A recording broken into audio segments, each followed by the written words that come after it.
So guys অনেক অনেক অনেক দিন পর বর্ধমান গেলাম, আর যাওয়ার পথে আমাদের সঙ্গে ঠিক এরকম এরকম এরকম ঘটনা ঘটে।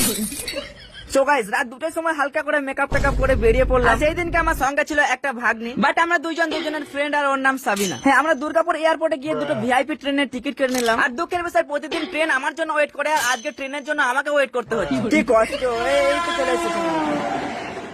আর এয়ারপোর্টে ট্রেন ঢুকতে না ঢুকতে অনেক কষ্টে যুদ্ধ করে ট্রেনে উঠে পড়লাম। আর আমরা ভিআইপি টিকিট কেটেছিলাম বলে এসি নিচে দাঁড়াতে দিয়েছে। তো চলে এখন এই শশা কাকার কাছ থেকে হালকা করে শশা খেয়ে নি।